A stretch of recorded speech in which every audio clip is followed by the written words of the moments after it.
नमस्कार मेरे प्यारे मित्रों, दोस्तों, साथियों, स्वागत करता हूँ आप सभी को क्लास 10th के ज्योग्राफी की क्लास में। तो ज्योग्राफी हम लोगों ने पढ़ा है सब्जेक्टिव और आज है ऑब्जेक्टिव की बारी और एकदम धुआंधार बिंदास टॉपिक पढ़ाएंगे। लगभग 30 से 35 ऑब्जेक्टिव क्वेश्चन बताएंगे जो कि आपके एग्जाम में आने वाला होगा। तो आप 2027 की बोर्ड की तैयारी कर रहे हैं तो इस वीडियो को देखना ना भूलें, है ना। तो शुरुआत करते हैं। और आज की देखिए, एक बच्चा ने मैसेज किया था कि सर मेरा ये बात जो है बोल दीजिएगा, आपके सामने पहुंचा रहा है। लिखा है कि हर एक मुश्किल से टकराना है मुझे, हर एक मुश्किल से टकराना है मुझे, जो मेरा है उसे पाना है मुझे। सुनिए, हर एक मुश्किल से टकराना है मुझे, जो मेरा है उसे पाना है मुझे। जहाँ सब चाहते हैं हार मेरी, जहाँ सब चाहते हैं हार मेरे, वहीं से जीत कर आना है मुझे।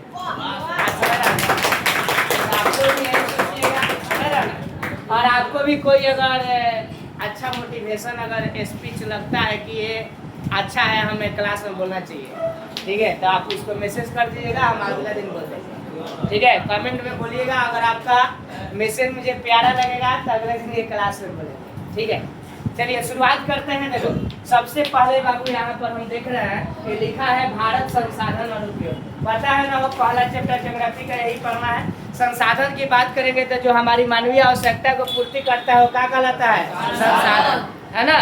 संसाधन होता है ना, सबसे बढ़िया मेन संसाधन क्या होता है? मानव संसाधन होता है। सभी संसाधन को लगा दिया जाए लेकिन मानव संसाधन को न लगाया जाएगा तो उत्पादन होगा? नहीं होगा। बात समझ रहा ना। तो आइए अब देखिएगा, थोड़ा सा तनी मनी टॉपिक जो है मेन बताने के बाद आपको हम लेकर चलते हैं किस दुनिया में, तो आपको लेकर चलेंगे। अब देखिए, देखो, संसाधन में प्रसिद्ध भूगोलविद किसको माना जाता है? हो जीवन ने क्या कहा था, बार बार आपके एग्जाम में आता है, याद रखिएगा। गठरी बाग यही रो, यहाँ देखना, जो बोलते हैं आएगा, नहीं विश्वास है तो इसको रिकॉर्ड करके रख लेना, रिकॉर्डेड वीडियो है, और देखना एग्जाम में आता है कि नहीं। संसाधन होते नहीं, क्या होता है? बनते हैं। कई बार आपके एग्जाम में क्वेश्चन पूछा गया होगा, क्या बोला था? जिमरमैन। कौन बोला था? हमारे पास पेट भरने के लिए बहुत कुछ है लेकिन पेटी भरने के लिए नहीं है, क्या बोल रहे हैं? गांधी जी, महात्मा गांधी। ये भी क्वेश्चन कई बार पूछा जाता है। मानव और तकनीकी के सूचनात्मक दोहन प्रवृत्ति डाकुओं की अर्थव्यवस्था कही जाती है, ये बोला था? कोई नहीं बोला था, मतलब ये कहा गया है। किसी देश में पर्यावरण संतुलन रखने के लिए उसके क्षेत्र में कितना % वन चाहिए? 33% भाग पर वन है तो समझ जाओ कि पर्यावरण संतुलन ठीक ठाक है। अगर 33% से कम है तो समझ लो कि पर्यावरण संतुलन ठीक नहीं है। ठीक है, बाघ परियोजना, बाघ को बचाने के लिए कब शुरू किया गया था? 1973। ठीक है, खनिज कई प्रकार के? दो गो, एगो धातु का, एगो जाना में धातु की मात्रा होगा, धातु का नहीं मात्रा होगा अधातु। याद रहेगा तो। चलो, कर्नाटक का लगभग 1/4 भाग का चीज उत्पादन करता है, लोहा। भूगर्भिक दृष्टिकोण से देखा जाए तो कोयला के कई गो प्रकार होला? जो कि बताए हैं। कई गो हो? 2 गो, एगो गोंडवाना लेन के, एगो टर्शियरी समुद्र बताए थे हो। में कोयले के कई गो प्रकार? 4 गो। कई गो? 4 गो। पहिला बोलो। कार्बन की मात्रा कितना % लगभग? 90 से लेकर 98, 95, 96% तक ना हो। अगर एंथ्रासाइड के बाद दूसरा नंबर बिटुमिनस, कार्बन की मात्रा 90 से कम और 70 से ज्यादा। तीसरा नंबर में लिग्नाइट, कार्बन की मात्रा कितना? 70 से नीचे और 30 से ऊपर कि ना हो। एक बाद में क्या होला? 4 नंबर, बोलो जल्दी। ईट, कार्बन की मात्रा 30 से नीचे। याद हो गया? अब आइए देखते हैं आप कितना याद किए हैं। नागार्जुन सागर परियोजना आंध्र प्रदेश के कौन नदी पर है? इंदिरा गांधी संसार की सबसे बड़ी नहर है, याद रहेगा ना हो। 500 किलोमीटर लंबी है। कितना? 500 किलोमीटर लंबी। पूछेगा कितना किलोमीटर लंबी? 500। भारत में सर्वप्रथम आणविक रिएक्टर मुंबई के पास कहाँ स्थापित हुआ था? अब आते हैं ऑब्जेक्टिव की ओर। दिन को थामे रखिएगा। बोलिए, पहला क्वेश्चन स्क्रीन पर आपको रहा, बताइएगा यार। कुशेश्वर स्थान अभयारण्य कहाँ है? तो ये जो है कहाँ पर है? वो दरभंगा में है। कहाँ पर है? दरभंगा। नेक्स्ट क्वेश्चन देखिएगा, स्क्रीन पर रहा है ना। देखो, जोहान्सबर्ग में कौन सा पृथ्वी सम्मेलन आयोजित किया जाता है? तीसरा पृथ्वी सम्मेलन। भारत की सबसे बड़ी कृत्रिम झील कौन सा है? सरदार सरोवर। गोविंद सागर, सरदार सरोवर। कौन सा हो? सरदार सरोवर। याद रहेगा एकदम। स्पीड में बढ़ा रहा है, ठीक है। और एक बार इसको घर पे जाके देख लीजिएगा, याद रखिएगा, कल सुनेंगे, देखिएगा। आसमान बांध किस नदी पर बना है? नील नदी। कौन नदी? आसमान बांध कौन सा नदी? नील नदी पर है। भारत की विश्व की सबसे लंबी नदी नील नदी। विश्व की सबसे लंबी नदी नील नदी है ना। भारत की सबसे लंबी नदी गंगा। भारत की सबसे लंबी नदी गंगा। विश्व की सबसे लंबी नदी। आसमान बांध किस नदी पर है? बोलो जल्दी। नील नदी। कौन नदी? याद हो रहा है? बोलिएगा। भारत की किस जल डमरू मध्य द्वारा श्रीलंका को अलग करता है? बोलो। यानी श्रीलंका को कौन? पाक जल डमरू मध्य या पाक जल संधि भी कहा जाता है। क्या कहा जाता है? और वहाँ एग्जामों में तुम्हारे क्वेश्चनवा घुमा दिया तो कहिएगा मेरे सर नहीं पढ़ाए। जानते हो पाक जल डमरू मध्य को पाक जल संधि, कौन? पाक जल संधि विधि देगा भारत और जो किसको?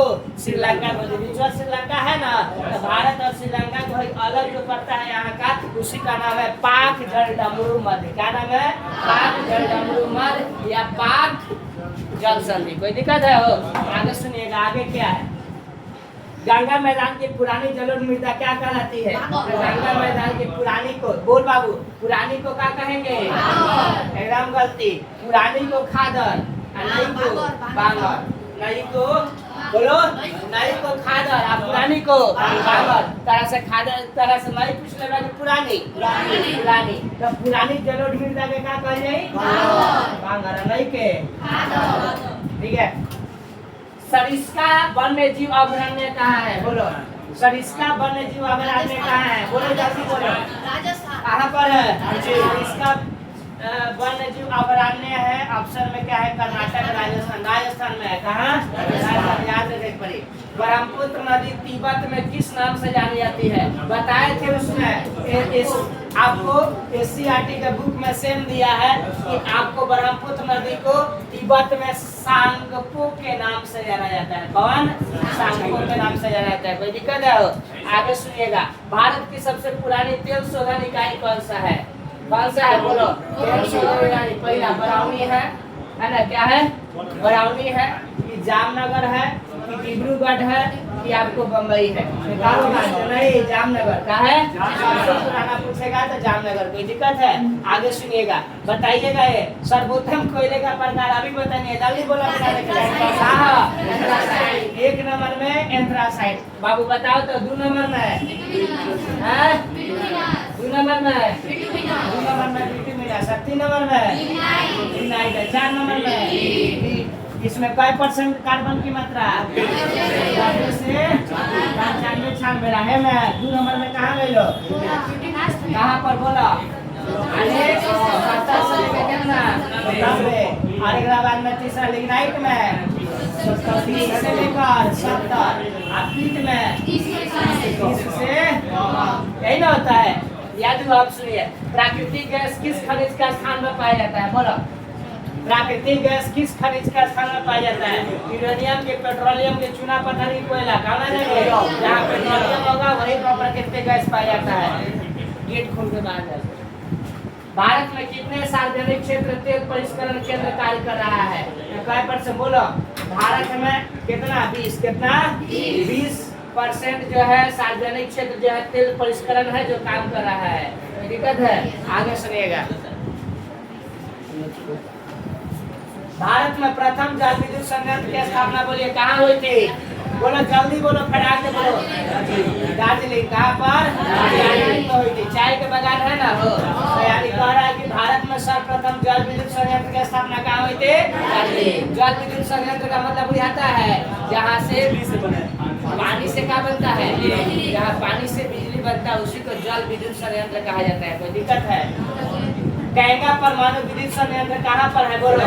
कैंगा परमाणु कहाँ है? कैसे कैंगा? कैसे? दिक्कत है? हो बताओ। नर्मदा घाटी परियोजना का संबंध किस राज्य से है? नर्मदा कहाँ बाटे? गुजरात, महाराष्ट्र और मध्य प्रदेश। 3 को याद रखिएगा। सुनो, ये जो नर्मदा घाटी परियोजना है जो नर्मदा नदी पर बना हुआ है ये गुजरात में भी है, महाराष्ट्र में भी और मध्य प्रदेश। तीनों राज्य में। कोई दिक्कत है? आप सुनिएगा। निम्न में से कौन सा मृदा निर्माण का कारक है? मृदा निर्माण का कारक कौन हो जाएगा? जलवायु है। सुनो ना, जलवायु है, वनस्पति है या चट्टान है? ध्यान दिया, ध्यान दो, पहले सुनो। मृदा निर्माण का कारक यानी मिट्टी कौन बनाता है? तो जलवायु परिवर्तन के कारण मिट्टी बना। वनस्पति पेड़ पौधे से सड़ता गलता है, उसका अवशेष तो मिट्टी बनता है। चट्टान है वही ना टूटता है तो मिट्टी बनता है। ये ऑप्शन में आएगा तो क्या होगा? कोई दिक्कत? निम्न में से कौन विशेष आर्थिक क्षेत्र पश्चिम बंगाल में है? बोलो कहाँ पर?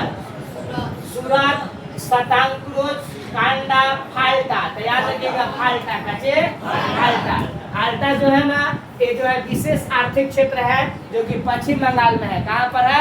पश्चिम बंगाल में है। दक्षिण भारत की सबसे बड़ी नदी घाटी परियोजना कौन सी है? तो दक्षिण भारत की सबसे बड़ी है ना, क्या है? हीराकुद है। क्या है? हीराकुद है। कोई दिक्कत है? पर्यावरण संरक्षण है तो पहला विश्व शिखर सम्मेलन कब आयोजित किया गया था? 1992 में, है ना। सिमलीपाल राष्ट्रीय उद्यान कहाँ है? तो सिमलीपाल राष्ट्रीय उद्यान जो है वो कहाँ पर है? बोलो। उड़ीसा में है। कहाँ पर है? उड़ीसा में है ना। कलपक्कम परमाणु विद्युत संयंत्र कहाँ पर है? कलपक्कम जो है कर्नाटक, केरल, पश्चिम बंगाल, तमिलनाडु में। कहाँ पर? तमिलनाडु में। याद रखना, याद कर जाना। आयुर्वेद का जनक किसको कहा जाता है? चरक। किसको? नाम सुना ना, चरक संहिता, है ना। अब बताओ योग शास्त्र के जनक किसको माना जाता है? पतंजलि। कौन? पतंजलि। रामदेव बाबा का जो प्रोडक्ट आता है किस नाम का? पतंजलि। इनमें से कौन सा जीवाश्म ईंधन है? बोलो जीवाश्म का मतलब क्या हो गया? बोलो कोयला है, पेट्रोलियम है, प्राकृतिक गैस है, इसमें से क्या हो जाएगा? कोई दिक्कत है? आगे बढ़े, सुनिएगा। ट्रेक्सोल का उपयोग बार बार पूछता है। बोला ट्रेक्सोल क्या? कैंसर के दवा में। किसके? कैंसर के लिए ट्रेक्सोल का प्रयोग किया जाता है। बुझा गया? किसके लिए? कैंसर के लिए। ठीक है। जिम कार्बेट राष्ट्रीय उद्यान बार बार पूछता है। यूके में है। इसमें यानी उत्तराखंड में हम गए थे ना, वहाँ पर स्नान करने के लिए हरिद्वार, वहीं से थोड़ा सा आगे जो था आप जाइएगा, उत्तराखंड में यूके है वो, है ना। और वहीं पर जिम कार्बेट नेशनल पार्क है। समझ रहा ना? क्या है? जिम कार्बेट राष्ट्रीय उद्यान नेशनल पार्क उसको कहेंगे। भारत का सबसे छोटा जैवमंडल रिजर्व कहाँ है? बोलो जल्दी बोलो। भारत का सबसे छोटा जैवमंडल रिजर्व कौन सा है? बोलो। सैकोवा। कौन सा? भारत के प्रथम जल विद्युत संयंत्र की स्थापना कहाँ की गई थी? अभी तो एक क्वेश्चन रिपीटेड है ना, हो दार्जिलिंग हो जाएगा। भारत किस राज्य में सौर ऊर्जा के विकास की सर्वाधिक संभावना है? बताओ कहाँ पर? राजस्थान में। सबसे ज्यादा वही है ना सौर ऊर्जा, क्योंकि वहाँ गर्मी ज्यादा पड़ता है ना, वहाँ पर ज्यादा सोलर प्लेटें लग रही है। कोई दिक्कत है? कृष्णा राज सागर बांध किस नदी पर है? कहाँ से कृष्णा, कहाँ से कावेरी, कहाँ से कृष्णा, कहाँ से? याद रखिएगा, इसमें बच्चे बहुत गलती करते हैं, सोचते हैं कि कृष्णा राज सागर बांध है तो ये कृष्णा नदी पर होगा। बच्चे आराम से कृष्णा नदी लगा के आते हैं, समझे? कहाँ से कृष्णा, कहाँ से कावेरी, है ना। तो गाना में है कावेरी में। समझ रहा ना? इंदौर बंदरगाह कहाँ स्थित है? तमिलनाडु में। कहाँ पर? तमिलनाडु। इनमें से पुरानी जलोढ़ मृदा कौन सा है? पुरानी जलोढ़ मृदा को क्या कहेंगे? खाजर की बांगर, क्या कहेंगे? अच्छा, तीसरी क्वेश्चन था, पैसा लगा और आगे बता दे सर। ठीक है, ये बिहान पूछेगा, याद हो जाएगा ना? याद हो जाएगा। धन्यवाद। ऐसे ही बने रहेंगे और फिर आगे लेकर आके